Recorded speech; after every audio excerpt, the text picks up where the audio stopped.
বোঝাপড়া হয়ে গেছে। কি হয়েছে সেই বোঝাপড়ায়? সেটা হইতেছে যতদিন আপা চট কইরা ঢুকে না যায় ততদিন পর্যন্ত বিএনপি ভারপ্রাপ্ত আওয়ামী লীগ হিসেবে কাজ করবি। ভারপ্রাপ্ত আওয়ামী লীগ, আমি কই বৃহত্তর আওয়ামী লীগের বিএনপি শাখা।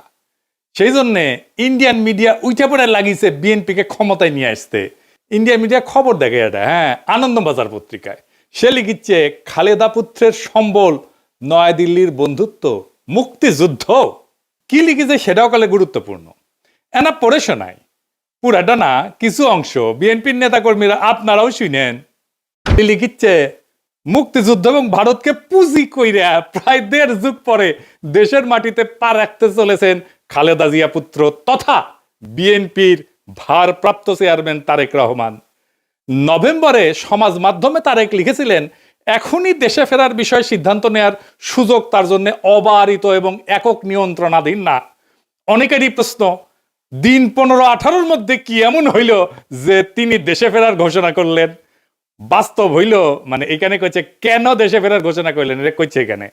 বাস্তব হইল নয়াদিল্লির সমর্থন অনেকটাই নিশ্চিত করে ফেলেছেন বিএনপির ভারপ্রাপ্ত চেয়ারম্যান।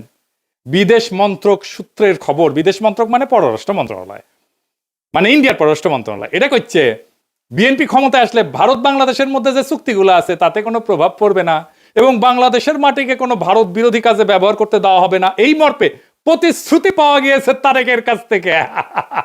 কি মজা! ভারতের গোয়েন্দা সূত্রের বক্তব্য, ঢাকাকে পাশে পেতে নয়াদিল্লিরও দরকার বিএনপিকেই, কারণ কর্মকাণ্ড নিষিদ্ধ হয়, ভোটে লড়তে পারছে না আওয়ামী লীগ। তাই বাংলাদেশে কট্টরপন্থীদের বারবার অন্ত আটকাইতে পারে একমাত্র বিএনপি। চেনেন তো, উই আসলে রয়ের স্পোক্সম্যান, মাউথপিস। রজা বলতে চায় বাংলাদেশ নিয়ে, তারাই দিয়ে বলায়। সে কি বলতেছে শুনেন। ভারত বাংলাদেশে কোন সরকার চাইবে? খুব সোজা উত্তর আমি তোমায় দিয়ে দিচ্ছি।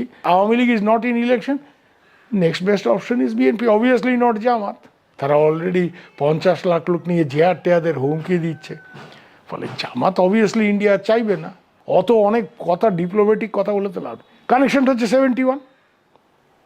আমরা একসাথে, আমার সৈন্য এবং মুক্তিযোদ্ধারা রক্ত ঝরিয়েছে, সেই সুবাদে Awami League. This is the historical fact. তো এই জায়গাতে হঠাৎ করে আজকে অন্য কিছু ডাইনামিক্স চলে আসবে, এটা তো আশা করাটাও ভুল। কিন্তু যে গভর্নমেন্ট আসবে তার সাথে ইন্ডিয়াকে তো ডিল করতে হবে। শুনেছেন তো,